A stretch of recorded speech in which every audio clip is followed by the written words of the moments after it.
The Texas congressional redistricting push remains at the center of a nationwide debate. The Texas House remains at a standstill after more than 50 Democrats left the state to block a vote on the proposed maps. Today's Senate committee hearing ended early, and lawmakers will again come back tomorrow to hear public testimony on the maps.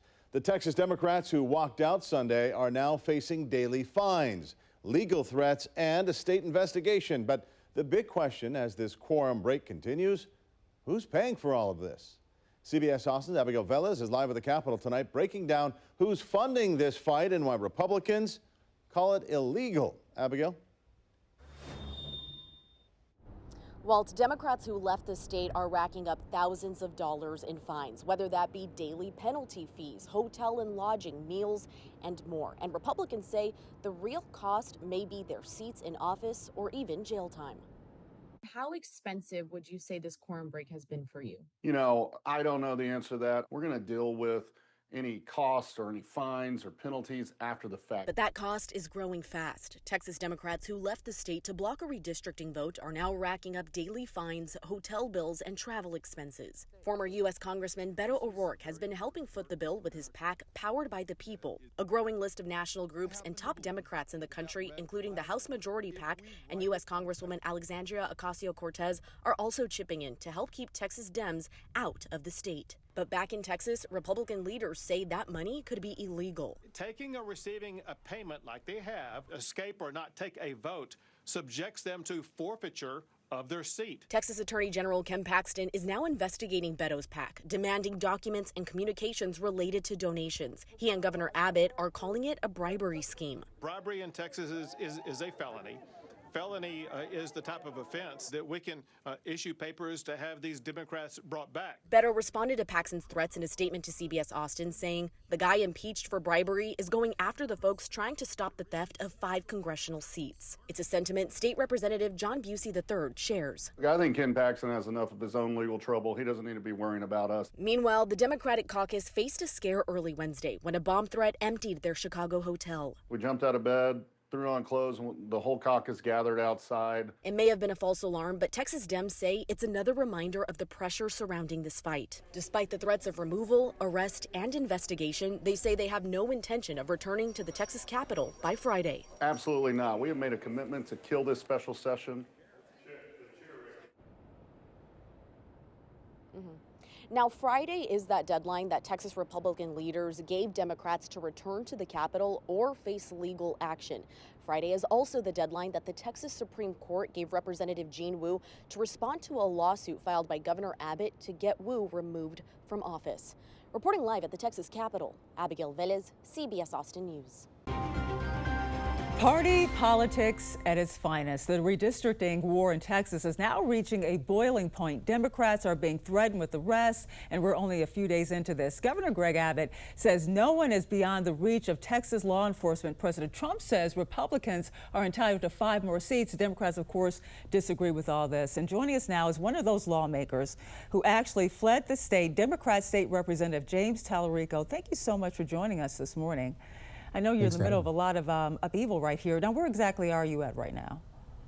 I'm in the state of Illinois, the land of Lincoln, which is appropriate because Abraham Lincoln broke quorum when he was a state senator back in 1840 by jumping out of a window at the Illinois state capitol. Thankfully, I didn't have to jump out of any windows back in Texas. But we are participating in a long American tradition of standing up to bullies, of speaking truth to power, of civil disobedience, of good trouble. Well, Representative Tallarico, Illinois, that's the one point of contention here. You have Donald Trump was asked about Texas redrawing their map, basically calling Texas Democrats at this point hypocrites because of where you are. I want you to take a listen and respond to this on the other side. A lot of these states, you know, I watched this morning as Democrats are complaining, and they're complaining from states where they've done it, like in Illinois. And that's a perfectly logical point there. You have Democrats, of course, aren't exactly innocent when it comes to gerrymandering. You're in Illinois, 2020, the 13th congressional district was redrawn in a way that 538 called one of the worst gerrymandering in the country. What is your response to the president? Well, it's not logical because we're not protesting just regular gerrymandering. Texas Republicans gerrymandered our state in 2021 at the beginning of the decade when they're supposed to redistrict. I voted against that rigged map, but I didn't break quorum. I'm breaking quorum with my colleagues now because Trump asked those same Republicans in Texas to redraw those Texas maps in the middle of the decade to give him 5 more seats so that he doesn't have to face accountability from the voters in the midterm elections because his policies have been so deeply unpopular. That's why this is different. And yes, gerrymandering is a problem in both political parties, in red states and blue states alike. It's wrong in all instances. It's why I've filed a bill in the Texas legislature to create a citizen-led, independent redistricting process so we can get the politics out of redistricting. But again, what's happening in Texas is at a whole nother level because it's at the request of the most powerful man in the country, and it's happening in the middle of the decade. It's kind of like 2 teams coming out of the locker room at halftime, and the team that's ahead says they want to change the rules in the second half to stay ahead. It's cheating, plain and simple, and Texans don't like cheaters. Well, here's the deal. Since you're in Illinois, you're not able to vote on other issues. And one issue that's very close to a lot of residents in Texas is when it comes to flood relief and other things like that. By leaving the state, by breaking this quorum, do you think you could, and also in other ways, be hurting some of the residents of Texas because you can't vote on some of these other issues? Well, the one who's hurting the people of Texas is Governor Abbott, because my colleagues and I showed up at the first day of this special legislative session 2 weeks ago, and we begged our Republican colleagues to prioritize flood victims and their families and disaster mitigation, and they refused to do so. In fact, they put those flood relief bills at the end of the agenda after this redistricting power grab, basically as leverage to try to get us to allow them to rig the upcoming 2026 elections. And so this is cynical politics at its worst, using flood victims, using a tragedy to do Donald Trump's bidding, to play politics. It's why people are fed up with politics as usual. And so we have called on Governor Abbott, we've called on our Republican colleagues to prioritize those flood victims. Let's get it done. Let's work across the aisle. Let's not play politics with these families. Well, what about some harsh rhetoric coming from your side of the aisle? You have Gene Wu, the chair of the Texas House Democratic Caucus, basically called redistricting plan turbocharged racism, according to Reuters. And then you have Governor Greg Abbott, who says that's bogus. We have a small clip from Greg Abbott talking about this and how these districts would be divided up. Let's listen to that. 4 of the 5 districts we're drawing, they're going to be Hispanic districts. They happen to be Hispanic Republican districts. Now, what is your take on that, especially when you look at the demographics in Texas right now? You have the Texas Tribune saying that in some cases, you're seeing the numbers, where Hispanic Texans are even a larger population than some white Texans. This, Abbott said, it's not about race, but about making it more fair, according to him. Well, you know, I would say that the maps that they drew in 2021 are their maps. So this criticism of the current maps is a little silly because they're the ones who drew them, and they drew them just a few years ago. And so it's pretty clear what's happening. And Donald Trump has said it on the record, on camera, that they're doing this to get him 5 more seats because he feels like he's entitled to those seats. And I just have a fundamental disagreement with that because no politician is entitled to any seat. These seats don't belong to us. They don't belong to Donald Trump. They belong to the people. And those people in Texas and across the country, they have a God-given right to elect the representatives of their choice in free and fair elections. And it's clear that what they're doing here is diluting the power of the people to be able to hold Donald Trump accountable. And so they're going to draw these districts into crazy shapes to guarantee the outcome they want. And that's cheating, plain and simple.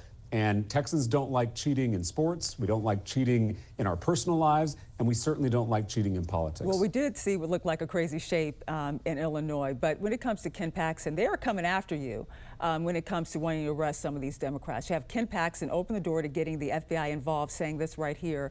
And we have a quote from Ken Paxton. "I'm in full support of using every possible method to secure a quorum and hold lawless Democratic lawmakers accountable for abandoning Texas." This is going back to not voting on things, including involving federal authorities and the FBI. How far are you going to take this fight? I mean, at this point, the FBI coming after you, possibly, how far are you going to take this? Well, it's pretty rich for the most corrupt attorney general in the country to call someone else lawless. especially when we Texas Democrats are using a tool that is protected in our state constitution. Breaking quorum is something we are allowed to do in our state constitution. It's how the minority can check the majority when they overreach, when they attempt to cheat and rig the system in their favor.